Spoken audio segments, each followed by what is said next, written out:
That's really amazing. We live in Chira.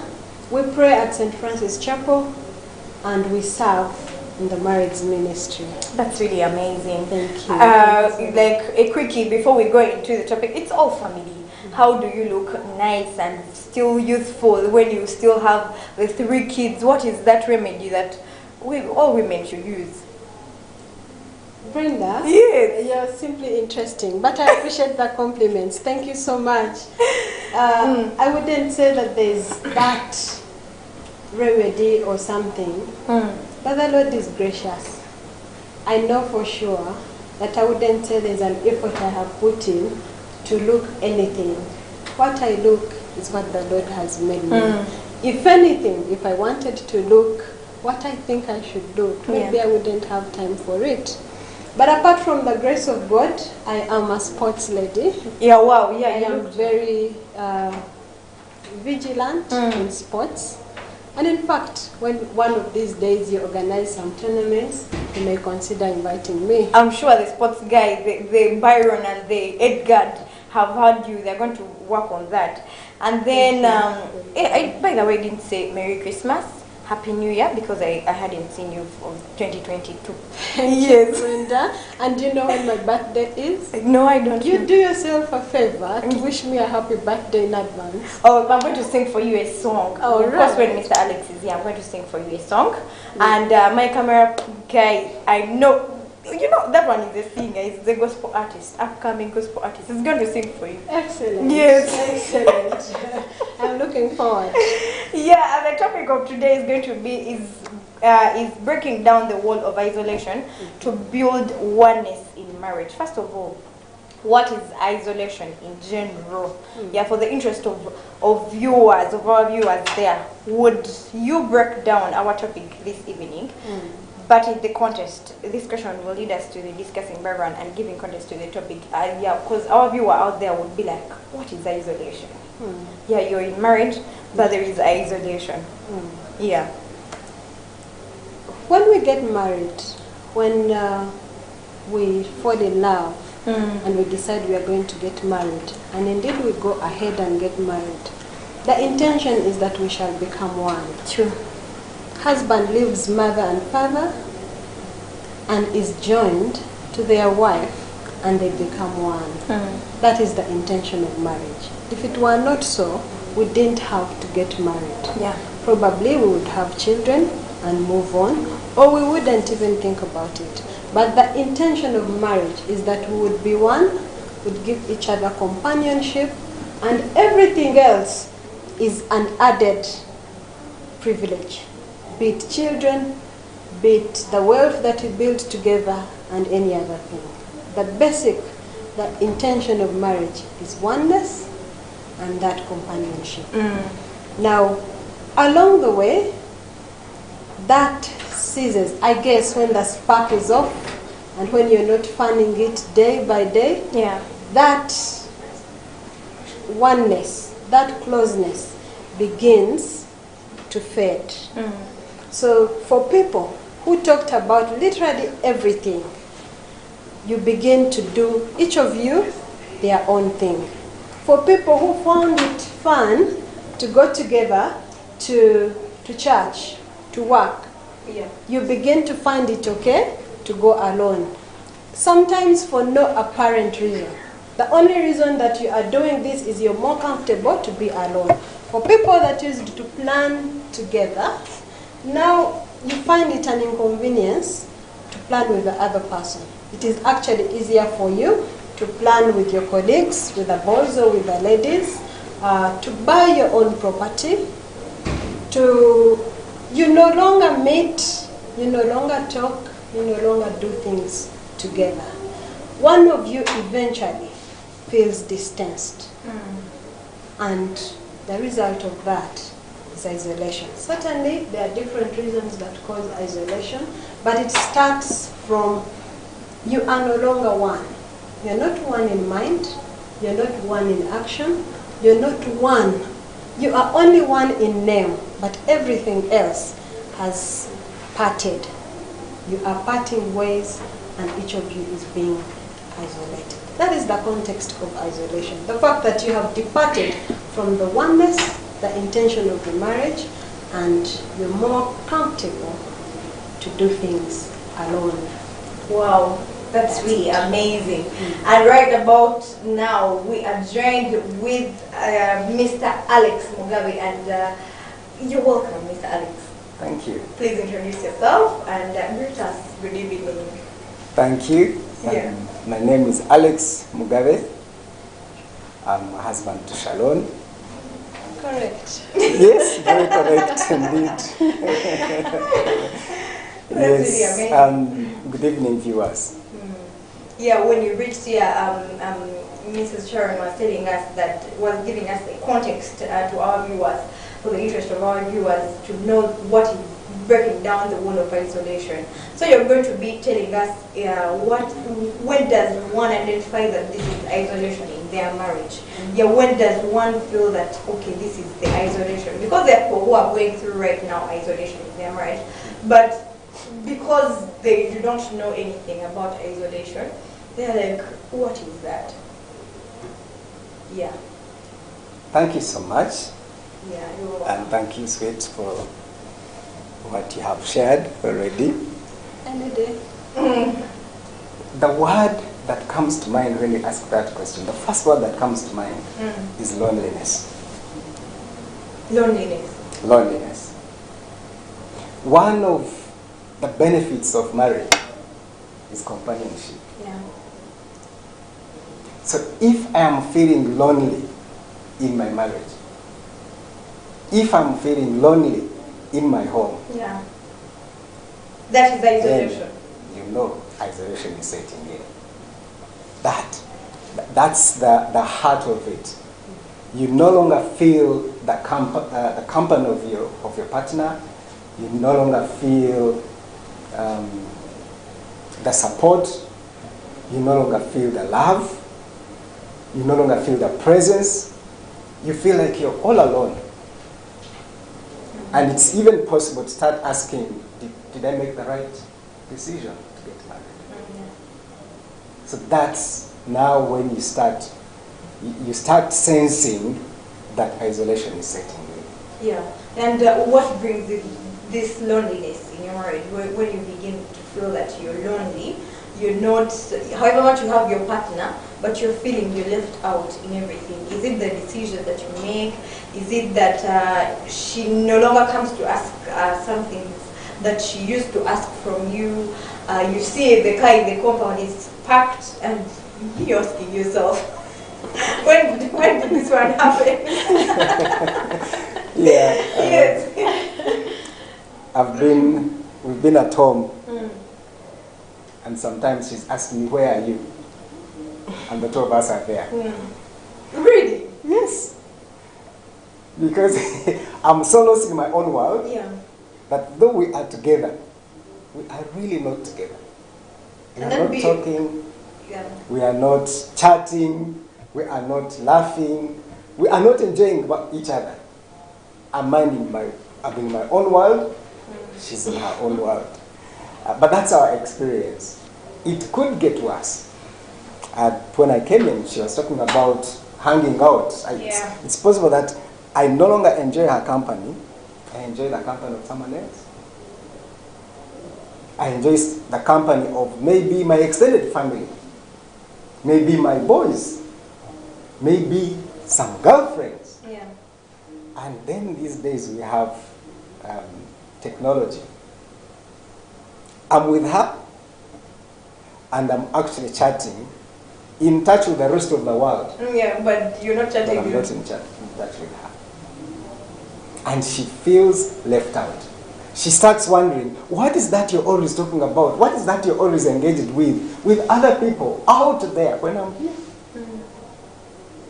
So then that starts, and then you feel she's nagging you, and then you pull further away. And the more you pull further away, the more she feels lonely. But this is two-way. I'm just using her because I'm the one speaking. It can be two-way. Yeah, so when it gets to that, it's time to check. Yeah. And then, Mrs. Sharon, when do you experience that all these things like have really come into your marriage? Mm. Yeah, that when do they begin? How do they begin in either way? How do they begin in someone's marriage? All right. In my case, incidentally, I am a very outright person. 2 days will not pass. In fact, a day will not pass. If I feel that I'm not connecting, then that is time for us to ask. I will usually ask, love, I don't feel that you're with me. I don't feel you. So it's a person to take the initiative to ask. I think one of you should. Preferably, both of you should. One may be oblivious of the fact that actually loneliness and isolation has set in. And sometimes there's the pride of, I asked him the other time, I asked him last week, this time round, I'm not going to ask him. Yeah. And then, probably he doesn't notice that that's how you're feeling. He's busy preparing a sermon. He's busy thinking about school fees. Yeah. He is busy thinking about the next project. What will the family eat? Now, you who is used to cuddling, you who is used to being pampered, 2 days have passed, there's no peck, and you begin to worry. So you have not asked, you have assumed that things have gone wrong. So let someone take the initiative, preferably both of you. In my case, if Alex won't ask, I will. I'll do the honors and I will ask. But usually how I know that it is, we are not there, is I'm with Alex, I am asking him certain things, and he's giving me very snappy answers. No detail, no flesh. Yes. Yeah, love, how was your day? It was good. It was good. What do you mean it was good? A second, a minute, he's not yet answered, and then he returns, and really, we are not there. Yeah. Then, in the evening, as a matter of fact, we cuddle. So this one evening, he's not. Well, probably he's tired. Then the next day, he's not. What's going on? Nothing, nothing. It is time for me to ask. Have we now stopped being what we have agreed to be? Is it a season? Should I give you some time? Or are you aware that it is happening? So when, that's how I sense it. Yeah. I begin to see that the vibe has changed. It is not us. Wow. No. The vibe. The rest will tell. Yeah. Different people know how this happens for them. If you're in a marriage, you would always know when you feel there or when you feel alone. Yeah. When you do, it is very, very important that one of you asks, and if they don't, preferably both of you should take the initiative to check, is all well. Wow, that's amazing. That brings us to our question, Mr. Alex. What is the role of a husband, and Mr. Sharon, you're telling us what is the role of a wife in this context, breaking down the wall of isolation? What is the role of the husband? Yeah. The role of a husband. Yeah, there is school fees issues, there is issues that really arise up, there is rent, so things are really not happening right. And what is the role of that husband? It's a good question and a tough one. Because I'm saying tough one because these are the excuses or the reasons many of us give. But the role of the husband in this is to remember that long before there was school fees, long before there were children, long before there was house rent, long before these were, my wife and I were. Sure. If it breaks down between me and my wife, then what else do I need? Why do I need the rent? Why do I need to look for the school fees? The food to feed who? She's not there. She's not feeling it. So it's my duty to remember that my responsibility as a husband first, besides God God is in his own category. My responsibility is first to my wife. Wow, that's amazing. And then it is first to my wife. Wow. And then Mrs. Sharon, women usually have excuses. Yeah, he's the man, he's the one, he's the startup. Why would I be the first?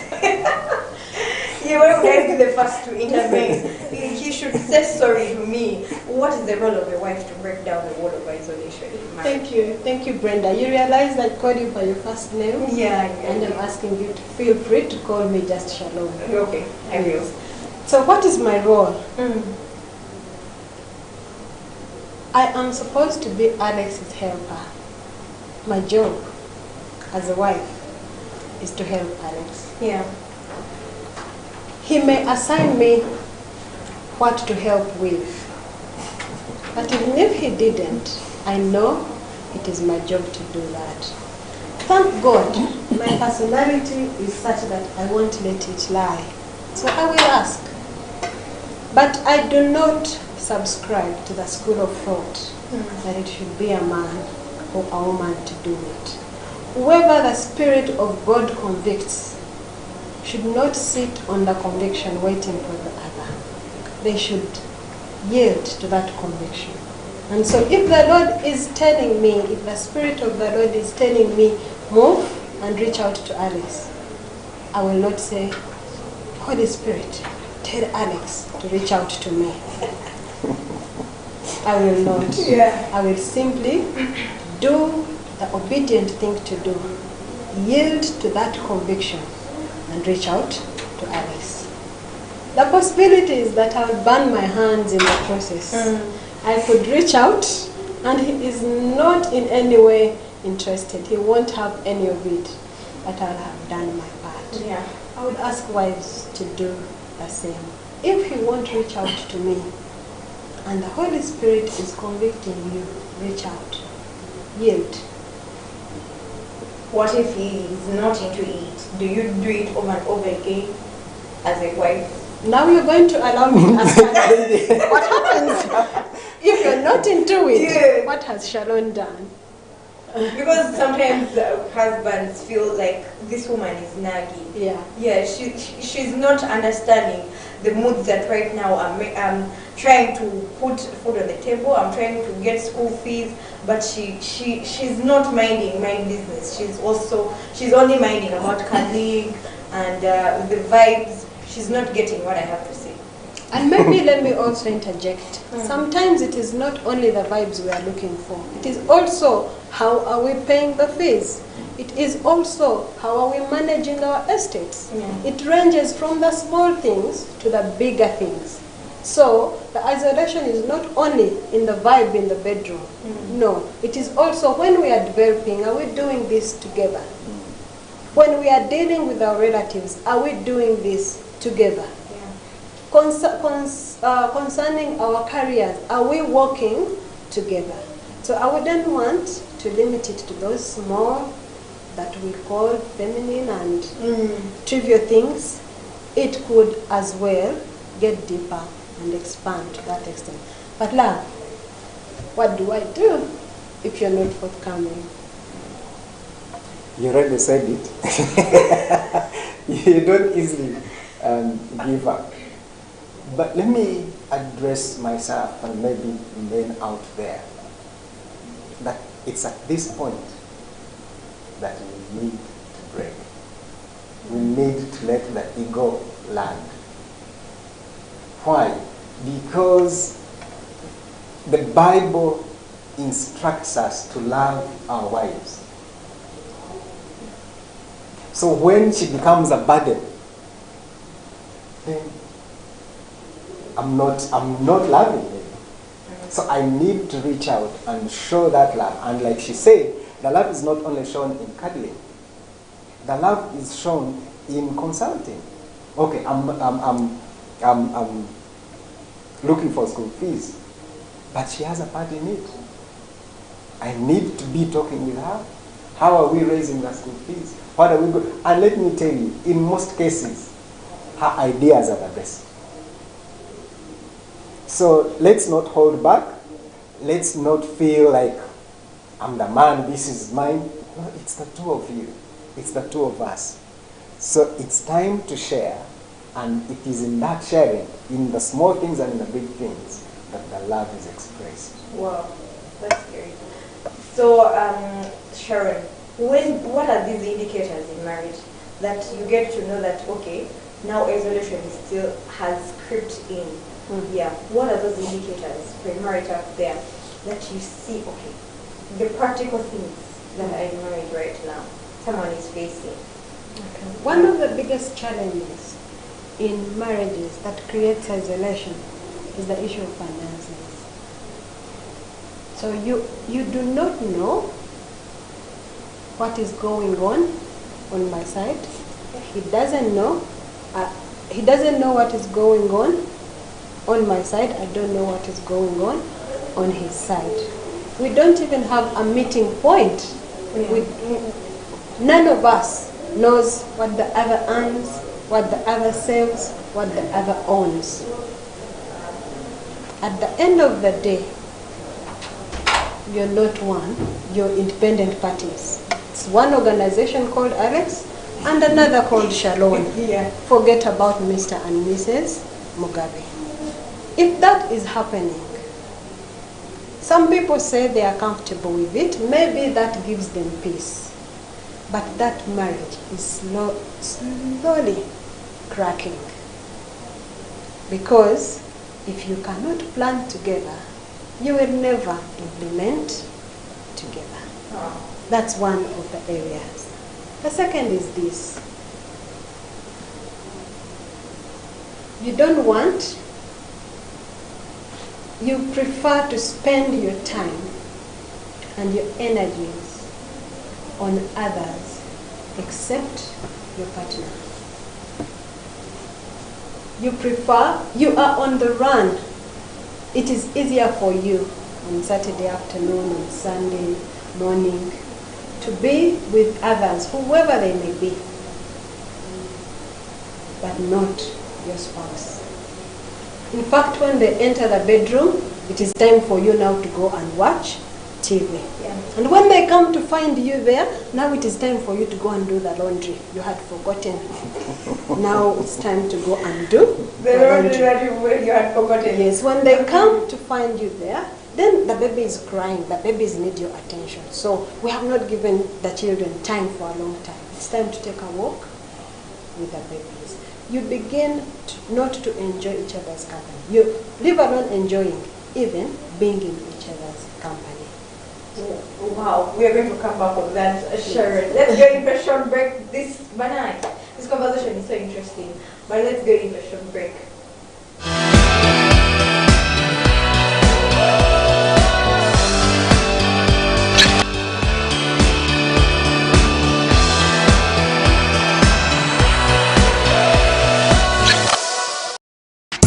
Do you know that you can now enjoy great enriching shows anywhere through the Family TV app?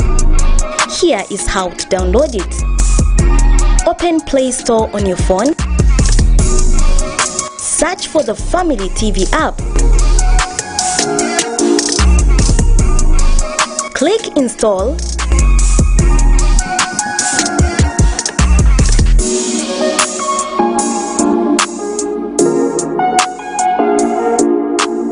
After installing it, open it and enjoy enriching content anywhere, everywhere, anytime. Family TV, enriching lives.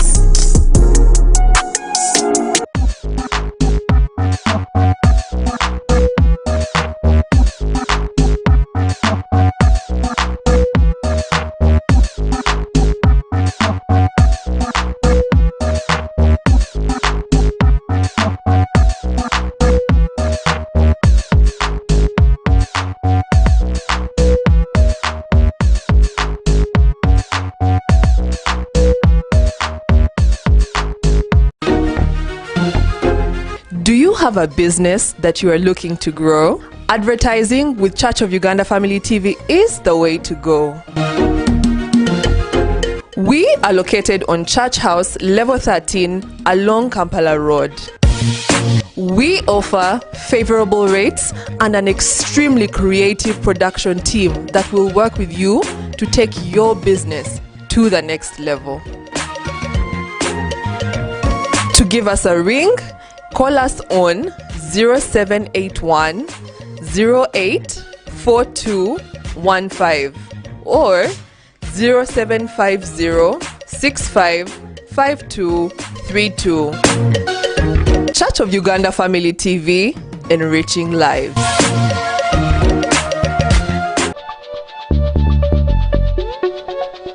Program ensonga tukuletera okumanya biki ebigenda maaso mu ggwanga.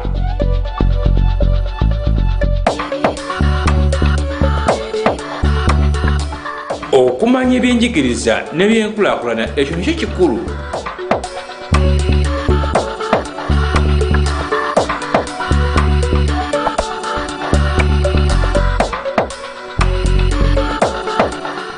Twegatteko wano ku Church of Uganda Family TV buli lwa mukaaga essaawa 11 ez'akawungeezi.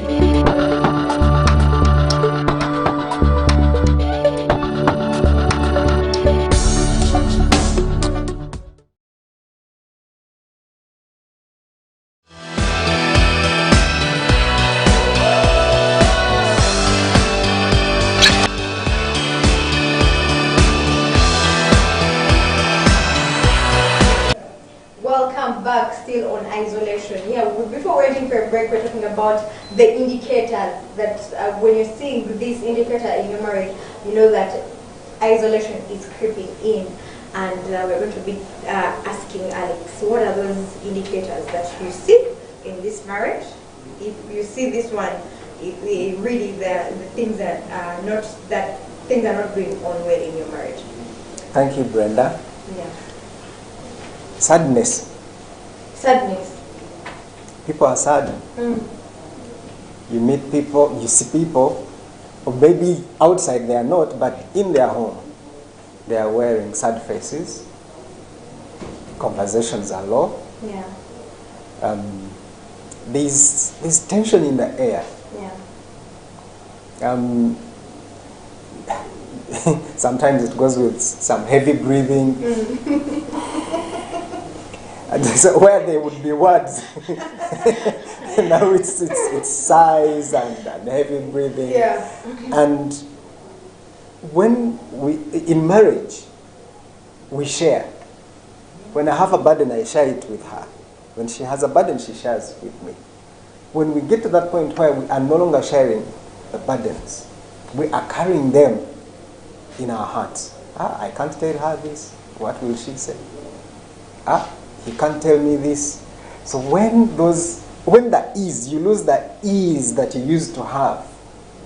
When you're dating and when you're newly married, it's easy. It's easy to hold hands. It's easy to chat. It's easy to send one another messages. But when the isolation sets in, it ceases to be that easy. Communication becomes labored. Being together becomes labored. And then the sad faces. So that is a critical sign that isolation is setting in. Someone is not feeling your company. True. Yeah, in case you want to join in the conversation, there are numbers there. You can send us SMSs. We shall be reading your messages in 15 minutes to come. We shall be reading these messages. And Mr. Alex and Mrs. Sharon will be giving you highlights on how to overcome this isolation. Yeah, you may be facing something out there in your marriage. What are the effects of this isolation? What does it do in our marriages in case they are already? Let's begin with Sharon. Okay. Ladies first. Great, I wanted to give Alex an opportunity, but one that I am familiar with is lack of progress. Two heads are better than one, always. But now you're running a lone race. You're bearing the burdens alone. You're planning projects alone. You're going by yourself, and progress is hindered. Where I would have sought counsel from Alex, I cannot. In real life, none of us manages life alone. We have someone we ask. We have someone whose counsel, whose shoulder we seek. And if it is not your spouse, there is someone else usually in that place. It could be a colleague, it could be a relative, but usually there is someone. Human beings are such that we need a social network that helps us to thrive. So progress is hindered if there is isolation. And development is isolated, and it is very, very slow. You could actually thrive. Sometimes people have ended up making mistakes in investment, making mistakes at work, making mistakes with their friends, simply because they hid it from their spouse. And the spouse was not even going to kill them. Yeah. Maybe they would have thrown a tantrum, but that's it. They were going to help to come out of this together. That's one of the effects. Progress Is hindered. affected. Yeah, that's really amazing. And are you adding up? Yes, I would like to add loss of esteem. In marriage? Yes, the spouses. So when we are isolated, when she feels isolated, when I can't confide in her, when her ideas cease to be of value, she feels, I mean, if your husband really can't trust you, if your husband doesn't value you, who is going to? No one. So, loss of esteem. That is also followed by pain.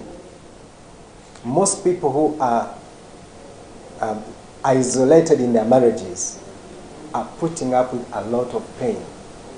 Sometimes others can see it, sometimes others may not see it, but people live with pain. It's painful.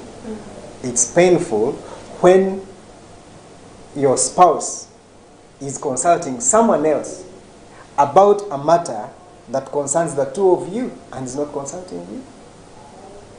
I'm consulting my friend about where to take our children to school and not consulting my wife. How do you think she will feel? Pain. And she will feel less than she actually is. So this, it hurts, it reduces someone, it doesn't add value. So where someone would have been growing, where someone would have been, and you may have heard these comments, before she got married, she was an exciting girl, or he was an exciting boy. But after marriage, we don't know what happened. We're very blind. Isolation swallowed it. Yeah. Well, no, that's really not when someone reaches a point where isolation has kicked in their marriage. By the way, have you ever experienced this isolation in your marriage? Give us an experience. Married for 13 years and not experiencing this would only happen in heaven. But I just also wanted to mention, before I give my experience, that children suffer amidst isolation. Children are happy to see mommy and daddy together. And when mommy and daddy are not together, they will know. Do they notice it? Oh, they do. Let me share, this is not about isolation, but just an example of how children notice. Yeah, it's okay. I was picking my girl from school, our daughter. She asked me a strange question. Which one? She said, Papa, how come, I've noticed something. You're not talking these days. I was shocked, but then even then in the car, I was silent. And I had not realized that actually that is what was going on. But she realized it. Children see these things. When they are free, they may ask. When they are not free, they'll go in their bedrooms, talk about it. Do they affect them mentally? It does. Yeah, even in the socializing. It does. It affects how they socialize with others. It can even affect their performance at school. It affects them as they grow. They don't respect marriage. When it's their turn, when they are growing up, you hear comments like, For what? overrated. It's To make all that overrated. you did. It's overrated. What's the point? Why? Because they have grown up witnessing this. They don't see any value. They don't see any beauty. They don't see any love. They don't see any enjoyment. So it really affects children so much. But still on the experience. Yes. Yes. I'm going to back on come it. to an experience. In, around 2016, between 2016 and 2020, Alex and I were doing a project. And this project required Alex to be there, I think, more than 24 hours, in my view. It seemed like all that Alex cared about Was the project. In the morning, in the evening, at night, and even when he returned, he was too tired to do anything. Unfortunately, I was not well around about that time. I felt sick, and I'm used to when I am sick, the only person that attends to me is Alex. Wow. This time round, he was not there. Even when he returned in the evening, it seemed to me he didn't care. Yeah. He was not going, he wasn't looking back to see what was happening. And that season strained us. There's a day I asked Alex, when we got married, you told me that I was a wise woman. Now, I don't feel like that. Did it change? Or did you change your opinion? Yeah. Did I go lower or did you change your opinion? And laugh. And just to add to what she's saying, one of the reasons she asked that question is because I was consulting everyone else. The technician handling this person, the one who shared the experience. When you weren't asking Sharon. So she felt like, but this is her project. And I'm not from nowhere. Sometimes she would come to where the project was happening with ideas, and I'm saying, no, we are going to do this. Because I discussed with so and so, I didn't realize that was pushing her away until she asked me, why is it that everyone else's opinion matters except mine? Wow. So what was your answer? I had none. At first, in some cases, because we were already experiencing some strain, you feel you want, but don't you see what I'm doing? Don't you see that I'm serving you. this is for us. This is us. I'm breaking for us. And all you can do is complain.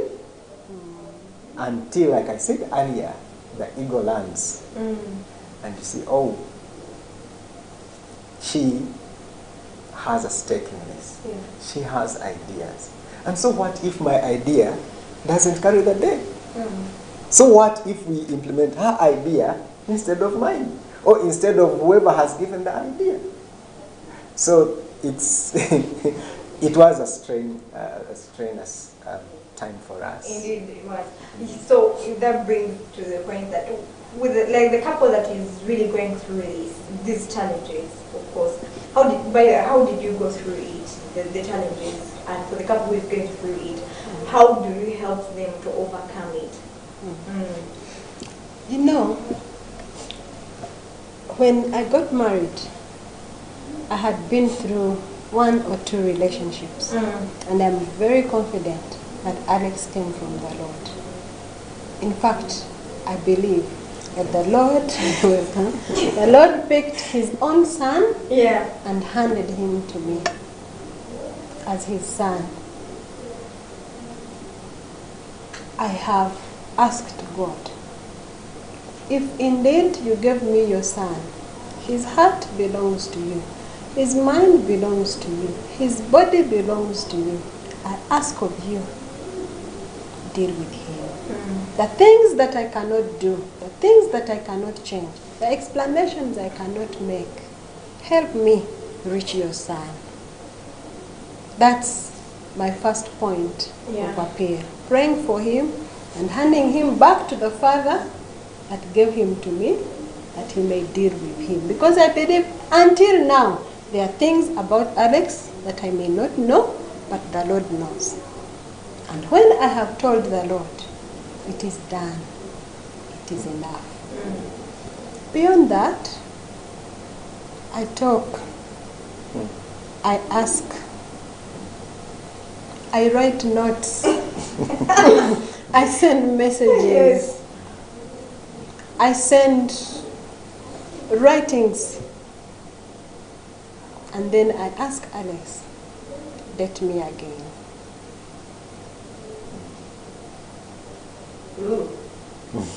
That's And when yeah. your bride has asked, date me again, what do you do? You did her again. Let me just chip in and say how we got out of this particular experience we are sharing is indeed she talked. I think for the couple that do not talk, Now, that's a bigger, they think It's the a- love it's- has died out. it's The a only bigger thing- problem. The only thing they're taking care of is their children. That is the only connection. They no longer like Sharon does, sends messages, talks, communicates, sends messages, asks. So there is someone who does not even ask, who does not send messages, thinking, okay, this one will think from. I have nothing. Why do I send messages? For what? You may have heard, it's a common saying that everything is a choice. It's my choice.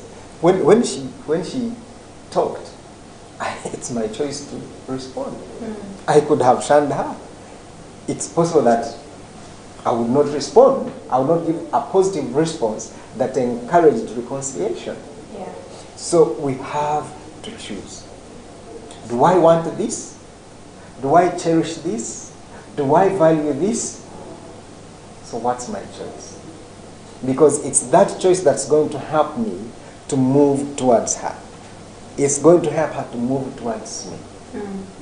But choice doesn't happen in a vacuum. I go back to something I said earlier.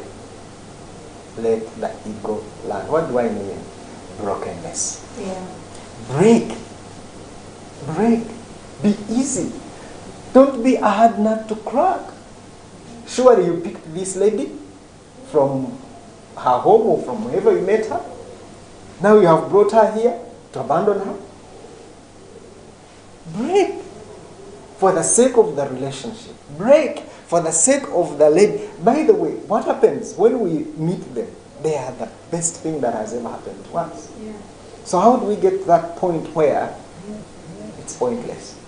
I know that it happens, but I think it's a matter of our hearts more than anything. It's not a problem with her, it's a problem with my heart. I have hardened my heart. I have refused to break. And so I have not been able to choose the right thing, which is reconciliation. Let me add briefly that there are happy days in marriage. Usually every marriage has happy days. And those days are opportunity for us to talk about the hard days. Yeah. So when we are in good times, we have talked and decided. When things get hard, who shall we talk to? You decide on Yes, who and you we get decide that in good times. Because in bad times, it is hard to even trust anyone. You do not even care. But in good times, these are discussions we talk about. And it's something we encourage couples to do. When the vibe is high, talk about this. When we face hardships, who should we go to? There are people who have gone through this, certainly. There are people who actually care about you. In our case, we have people we fellowship with every week. They know us. They know our children. They know our story. We have people that witnessed our marriage. We have people that celebrated our marriage. We have our parents. So of all those people who surround us, who shall we go to when the two of us are not able to come together. And that has helped us to know that now. So at that point, I don't even have to consult him that, you know what, you remember we agreed on Brenda, I'm going. No, because in good times we agreed. Yes. But when I'm hard for you, love, please, this is someone I trust. You can talk to them. And together, we can go and share our experiences, our burdens. There is always someone the Lord puts in your life to help you